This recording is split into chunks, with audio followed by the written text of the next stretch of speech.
PoK ಪಾಕಿಸ್ತಾನದ ಭಾಗವೇ ಅಲ್ಲ. ನಮಗೆ ನಿಮ್ಮ ರೇಷನ್ ಬೇಡ, ನಿಮಗೆ ನಮ್ಮ ಅಗತ್ಯ ಇರೋದು ನಮಗಲ್ಲ. ಒಂದು ವೇಳೆ ನೀವು ನಮ್ಮ ಊಟ ಅಗತ್ಯ ವಸ್ತುಗಳ ಸಪ್ಲೈ ಬಂದ್ ಮಾಡಿದ್ರೆ ನಾವು ಬದುಕಲು ಬೇರೆ ರಸ್ತೆಗಳನ್ನ ಹುಡುಕಬೇಕಾಗತ್ತೆ, ಗಡಿಗಳನ್ನ ಓಪನ್ ಮಾಡಬೇಕಾಗತ್ತೆ. ಎಸ್ ಸ್ನೇಹಿತರೆ, ಇಂತಹದೊಂದು ಅತ್ಯಂತ ಶಾಕಿಂಗ್ ಮತ್ತು ಪಾಕಿಸ್ತಾನದ ನಿದ್ದೆಗೆಡಿಸುವಂತಹ ಹೇಳಿಕೆ ಈಗ ಪಾಕ್ ಆಕ್ರಮಿತ ಕಾಶ್ಮೀರದಲ್ಲಿ ಅಂದ್ರೆ ಪಿಒಕೆ ನಲ್ಲಿ ಜೋರಾಗಿ ಸೌಂಡ್ ಮಾಡ್ತಾ ಇದೆ. ಅಲ್ಲಿನ ರಾವಲಕೋಟ್ನ ಈದ್ಗಾ ಮೈದಾನದಲ್ಲಿ ಸಾವಿರಾರು ಜನ ಸೇರಿ ಪಾಕಿಸ್ತಾನ ಸರ್ಕಾರದ ವಿರುದ್ಧ ಘೋಷಣೆಗಳನ್ನು ಕೂಗ್ತಿದ್ದಾರೆ. ಇಷ್ಟು ದಿನ ಕೇವಲ ಆರ್ಥಿಕ ಬಿಕ್ಕಟ್ಟಿನ ವಿರುದ್ಧ ನಡೆದಿದ್ದ ಪ್ರತಿಭಟನೆ ಈಗ ದಿಢೀರಂತ ಪಾಕಿಸ್ತಾನದ ವಿರುದ್ಧವೇ ದಂಗೆಯಾಗಿ ಬದಲಾಗಿದೆ. ಪ್ರತಿಭಟನಾಕಾರರು ಬಹಿರಂಗವಾಗಿ ನಾವು ಪಾಕಿಸ್ತಾನದ ಭಾಗವಲ್ಲ ಅಂತ ಘೋಷಣೆ ಮಾಡಿದ್ದಾರೆ.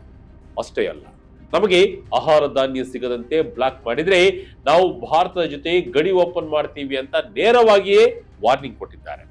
ಸ್ನೇಹಿತರೆ, ಇವತ್ತಿನ ವಿಡಿಯೋದಲ್ಲಿ ನಾವು ಪಾಕ್ ಆಕ್ರಮಿತ ಕಾಶ್ಮೀರದಲ್ಲಿ ಸದ್ಯ ಉಂಟಾಗಿರುವ ಭೀಕರ ಪರಿಸ್ಥಿತಿ ಏನು, ಅಲ್ಲಿ ಇಷ್ಟೊಂದು ದೊಡ್ಡ ಮಟ್ಟದಲ್ಲಿ ದಂಗೆ ಎದ್ದಿರಲು ಅಸಲಿ ಕಾರಣವೇನು, ಅಲ್ಲಿನ ಜನ ಪಾಕಿಸ್ತಾನವನ್ನ ಬಿಟ್ಟು ಭಾರತಕ್ಕೆ ಸೇರ್ತೀವಿ ಅಂತ ಯಾಕೆ ಹೇಳ್ತಿದ್ದಾರೆ, ಇದರ ಹಿಂದೆ ಯಾವೆಲ್ಲ ರೋಚಕ ಇತಿಹಾಸ ಇದೆ ಅನ್ನೋದನ್ನ ಇವತ್ತಿನ ವಿಡಿಯೋದಲ್ಲಿ ಪಾಯಿಂಟ್ ಟು ಪಾಯಿಂಟ್ ತುಂಬಾ ಸಿಂಪಲ್ ಆಗಿ ನೋಡ್ತೀವಿ. ಬನ್ನಿ. ಪಿಒಕೆ ಪಾಕಿಸ್ತಾನದ ಭಾಗವೇ ಅಲ್ಲ ಎಂದ ಜನ, ಪಿಒಕೆಯಲ್ಲಿ ಬಹಿರಂಗ ಘೋಷಣೆ, ಪಾಕ್ಗೆ ಸೆಡ್ಡು.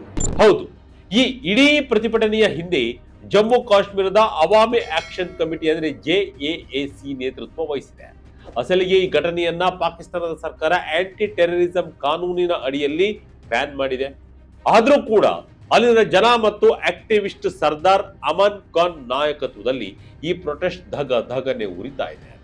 ಈ ಸರ್ದಾರ್ ಅಮನ್ ಖಾನ್ ರವರು ರಾವಲಕೋಟ್ ಮೈದಾನದಲ್ಲಿ ಸಾವಿರಾರು ಜನರ ಮುಂದೆ ನಿಂತು ಪಾಕ್ ಸರ್ಕಾರಕ್ಕೆ ನೇರ ವಾರ್ನಿಂಗ್ ಅನ್ನ ಕೊಟ್ಟಿದ್ದಾರೆ. ಅವರು ಹೇಳಿದ್ದು ಒಂದ್ಸಲ ಸಣ್ಣದಾಗಿ ಕ್ಲಾನ್ಸ್ ಮಾಡೋಣ. ಅವರು ಹೇಳಿದ್ದು ಏನಂದ್ರೆ, ಪಿಒಕೆ ಪಾಕಿಸ್ತಾನದ ಭಾಗವಲ್ಲ, ನಮಗೆ ಪಾಕಿಸ್ತಾನದ ಅಗತ್ಯ ಇಲ್ಲ, ಬದಲಿಗೆ ಪಾಕಿಸ್ತಾನಕ್ಕೆ ನಮ್ಮ ಅಗತ್ಯ ಇದೆ ಅಂತ ಗುಡುಗಿದ್ದಾರೆ. ಅಷ್ಟೇ ಅಲ್ಲ, ಕಳೆದ 2 ವಾರಗಳಿಂದ ಪಾಕಿಸ್ತಾನ ಸರ್ಕಾರಕ್ಕೆ ನಮಗೆ ಬೇಸಿಕ್ ರೇಷನ್ ಮತ್ತು ಫುಡ್ ಸಪ್ಲೈ ಸಿಗದಂತೆ ರೋಡ್ ಬ್ಲಾಕ್ ಮಾಡಿದೆ. ಹೀಗೆ ಮುಂದುವರೆದರೆ ನಾವು ಬದುಕಿಕೊಳ್ಳಲು ಬೇರೆ ದಾರಿಗಳನ್ನ ಹುಡುಕಬೇಕಾಗುತ್ತೆ.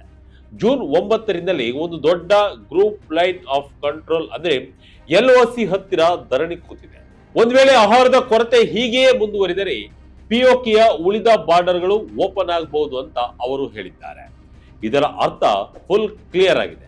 ಪಾಕಿಸ್ತಾನ ತೊಂದರೆ ಕೊಟ್ಟರೆ ನಾವು ಭಾರತದ ಕಡೆಗೆ ಹೆಜ್ಜೆ ಇಡ್ತೀವಿ ಅನ್ನೋದು ಅಲ್ಲಿನ ಜನರ ವಾದ.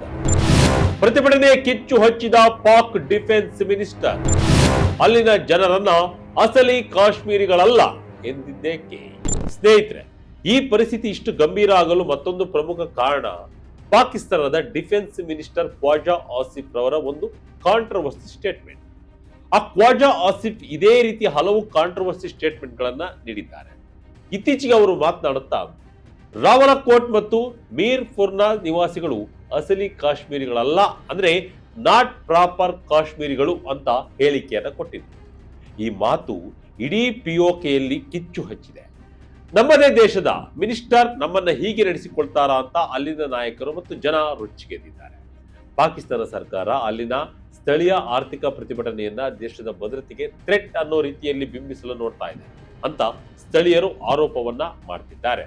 ಅಷ್ಟೇ ಅಲ್ಲ, ಸರ್ದಾರ್ ಅಮನ್ ಖಾನ್ ಸೇರಿದಂತೆ ಹಲವು ಆಕ್ಟಿವಿಸ್ಟ್ಗಳ ಮೇಲೆ ಆಂಟಿ ಟೆರರ್ ಕೇಸ್ ಹಾಕಿ ಅರೆಸ್ಟ್ ಮಾಡಲು ಪ್ಲಾನ್ ಕೂಡ ಮಾಡಲಾಗ್ತಿದೆ. ಇದಕ್ಕೆ ಜನ ಆಹಾರ ಧಾನ್ಯಗಳನ್ನೆಲ್ಲ ಬಂದ್ ಮಾಡಿದ್ದಾರೆ.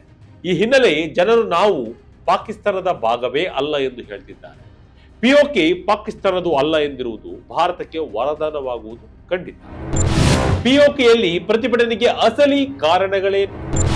ಪಿಒಕೆ ಪ್ರತಿಭಟನಾಕಾರರ 38 ಬೇಡಿಕೆಗಳ ಪಟ್ಟಿ. ಈಗ ನಮಗೆಲ್ಲ ಒಂದು ಕಾಡುವ ಪ್ರಶ್ನೆ ಅಂದ್ರೆ, ಈ ದಂಗೆ ದಿಢೀರಂತ ಶುರುವಾಗಿದ್ದ? ಖಂಡಿತ ಇಲ್ಲ. ಇದರ ಹಿಂದೆ ದಶಕಗಳ ಘೋಷಣೆ ಮತ್ತು ಆಕ್ರೋಶವಿದೆ.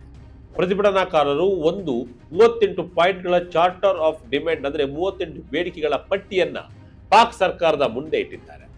ಇದರಲ್ಲಿ ದಶಕಗಳಿಂದ ನಡೆಯುತ್ತಿರುವ ದೌರ್ಜನ್ಯ, ಹೆಚ್ಚುತ್ತಿರುವ ಇನ್ಫ್ಲೇಷನ್ಸ್ ಅಂದ್ರೆ ಗಗನಕ್ಕೇರಿರುವ ಬೆಲೆ ಏರಿಕೆ, ಕರೆಂಟ್ ಬಿಲ್ ಹಾಗೂ ಗೋಧಿ ಬೆಲೆ ಏರಿಕೆ ಸೇರಿ ಹಲವು ಪ್ರಮುಖ ಬೇಡಿಕೆಗಳಿವೆ. ಮತ್ತೊಂದು ಮುಖ್ಯ ವಿಷಯ ಅಂದ್ರೆ ರಾಜಕೀಯ ಪ್ರಾತಿನಿಧ್ಯ. ಪಾಕಿಸ್ತಾನದಲ್ಲಿ ವಾಸ ಮಾಡುತ್ತಿರುವ ಕಾಶ್ಮೀರಿ ನಿರಾಶ್ರಿತರಿಗಾಗಿ 12 ಅಸೆಂಬ್ಲಿ ಸೀಟ್ಗಳನ್ನ ರಿಸರ್ವ್ ಮಾಡಲಾಗಿದೆ. ಇದು ಸ್ಥಳೀಯ ಜನರ ಪ್ರಾತಿನಿಧ್ಯಕ್ಕೆ ಧಕ್ಕೆ ತರ್ತಾ ಇದೆ. ಹಾಗಾಗಿ ಈ ಕೋಟಾ ಸಿಸ್ಟಮ್ ರದ್ದು ಮಾಡಬೇಕು ಅಂತ ಅಲ್ಲಿನ ಜನ ಆಗ್ರಹಿಸುತ್ತಿದ್ದಾರೆ. 3 ವಾರಗಳಿಂದ ಹಗಲು ರಾತ್ರಿ ಎನ್ನದೇ ಜನರು ರಾವಲಕೋಟ್ ಮೈದಾನದಲ್ಲಿ ಟೆಂಟ್ ಹಾಕಿ ಪ್ರೊಟೆಸ್ಟ್ ಮಾಡ್ತಿದ್ದಾರೆ. ಮಹಿಳೆಯರು, ಶಾಲಾ ಮಕ್ಕಳು ಕೂಡ ಈ ಚಳುವಳಿಗೆ ಸಾಥನ್ನ ಕೊಟ್ಟಿದ್ದಾರೆ. 22 ಸಾವು, ಇಂಟರ್ನೆಟ್ ಬ್ಯಾನ್, ಬೌಂಟಿ ಘೋಷಣೆ, ಪಾಕ್ ಸರ್ಕಾರದ ಕ್ರೂರ ದಮನ ನೀತಿ. ಪಿಒಕೆಯಲ್ಲಿ ನಡೆಯುತ್ತಿರುವ ಈ ಪ್ರೊಟೆಸ್ಟ್ ಎಷ್ಟು ವಿಕೋಪಕ್ಕೆ ಹೋಗಿದೆ ಅಂದ್ರೆ, ಕಳೆದ ಕೆಲ ದಿನಗಳಲ್ಲಿ ನಡೆದ ಹಿಂಸಾಚಾರದಲ್ಲಿ ಕನಿಷ್ಠ 22 ಜನರು ಸಾವನ್ನಪ್ಪಿದ್ದಾರೆ. ಜೂನ್ ಆರಂಭದಲ್ಲಿ ನಡೆದ ಕ್ಲಾಶ್ಗಳಲ್ಲಿ ಹಲವರು ಗಾಯಗೊಂಡಿದ್ದಾರೆ. ಇನ್ನು ಈ ಪ್ರತಿಭಟನೆಯ ವಿಡಿಯೋಗಳು ಜಗತ್ತಿಗೆ ತಿಳಿಯಬಾರದು ಅಂತ ಪಾಕಿಸ್ತಾನ ಸರ್ಕಾರ ಜೂನ್ 5ರಿಂದಲೇ ಇಡೀ ಏರಿಯಾದಲ್ಲಿ ಇಂಟರ್ನೆಟ್ ಸರ್ವಿಸ್ ಅನ್ನ ಕಂಪ್ಲೀಟ್ ಆಗಿ ಬ್ಯಾನ್ ಮಾಡಿದೆ. ಅಷ್ಟೇ ಅಲ್ಲದೆ ಪ್ರಮುಖ ದಾರಿಗಳನ್ನ ಬಂದ್ ಮಾಡಲಾಗಿದೆ. ಪ್ರೊಟೆಸ್ಟ್ ಆರ್ಗನೈಸ್ ಮಾಡಿದ 4 ಜನರ ಮೇಲೆ ಬರೋಬ್ಬರಿ 1 ಕೋಟಿ ರೂಪಾಯಿ ಬೌಂಟಿ ಅಂದ್ರೆ ಬಹುಮಾನವನ್ನ ಘೋಷಣೆ ಮಾಡಲಾಗಿದೆ. ದೇಶದ್ರೋಹದ ಕೇಸ್ಗಳನ್ನ ಹಾಕಲಾಗಿದೆ. ಇಷ್ಟಾದರೂ ಜನ ಮಾತ್ರ ಹಿಂದೆ ಸರಿತಾ ಇಲ್ಲ. ವಿಶ್ವದ ಬೇರೆ ಬೇರೆ ದೇಶಗಳಲ್ಲಿರುವ ಪಾಕಿಸ್ತಾನಿ ಎಂಬೆಸಿಗಳ ಮುಂದೆಯೂ ಈ ಪ್ರತಿಭಟನೆಗೆ ಬೆಂಬಲ ವ್ಯಕ್ತಪಡಿಸಿ ಜನ ಧರಣಿ ನಡೆಸ್ತಾ ಇದ್ದಾರೆ. ಇತ್ತೀಚೆಗೆ ಪ್ರತಿಭಟನಾಕಾರರ ಮೇಲೆ ಮಧ್ಯರಾತ್ರಿ ಡ್ರೋನ್ ಮೂಲಕ RTX ಡ್ರಾಪ್ ಮಾಡಲು ಪಾಕ್ ಯತ್ನಿಸಿತ್ತು ಎಂಬ ಗಂಭೀರ ಆರೋಪ ಕೂಡ ಕೇಳಿ ಬಂದಿದೆ. ಭಾರತದ ಖಡಕ್ ರಿಯಾಕ್ಷನ್ ಏನು? ಭಾರತ ಪಾಕ್ ಇತಿಹಾಸ ಏನು ಹೇಳುತ್ತೆ? ಇನ್ನು ಈ ಇಡೀ ಘಟನೆಗೆ ಭಾರತದ ಪ್ರತಿಕ್ರಿಯೆ ಏನು ಎಂಬುದು ಕೂಡ ನಿಮ್ಮ ಕುತೂಹಲಕ್ಕೆ ಕಾರಣವಾಗಿರುತ್ತದೆ. ಭಾರತ ಈ ಬಗ್ಗೆ ಅತ್ಯಂತ ತೀಕ್ಷ್ಣವಾಗಿ ಪ್ರತಿಕ್ರಿಯಿಸಿದೆ. ಭಾರತದ ವಿದೇಶಾಂಗ ಸಚಿವಾಲಯ ಅಂದ್ರೆ MEA ಹೇಳುವ ಪ್ರಕಾರ ಪಾಕಿಸ್ತಾನದ ತನ್ನದೇ ಜನರ ಮೇಲೆ ಮಾಡುತ್ತಿರುವ ದೌರ್ಜನ್ಯ ಮತ್ತು ದಮನ ನೀತಿ ತಕ್ಷಣ ನಿಲ್ಲಿಸಬೇಕು. ಅಲ್ಲಿನ ಹಿಂಸಾಚಾರ ಮತ್ತು ಕೊಲೆಗಳು ಒಪ್ಪಲು ಸಾಧ್ಯವಿಲ್ಲ. ಪಾಕಿಸ್ತಾನ ಇಷ್ಟು ದಿನ ಅಲ್ಲಿನ ಸಂಪನ್ಮೂಲಗಳನ್ನ ಲೂಟಿ ಮಾಡಿದೆ. ಅಲ್ಲಿನ ಜನರಿಗೆ ಬೇಸಿಕ್ ರೈಟ್ಸ್ ಕೊಟ್ಟಿಲ್ಲ.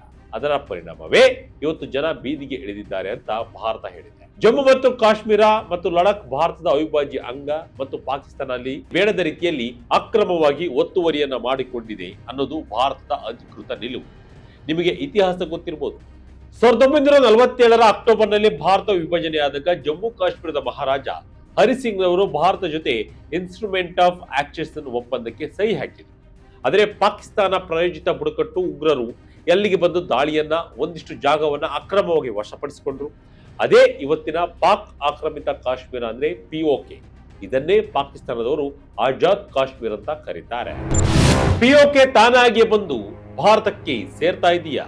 ಇನ್ನು ಪಾಕಿಸ್ತಾನ ಕಾಶ್ಮೀರದ ವಿಚಾರವಾಗಿ ಖ್ಯಾತೆ ತೆಗೆಯುತ್ತಲೇ ಇರುತ್ತದೆ.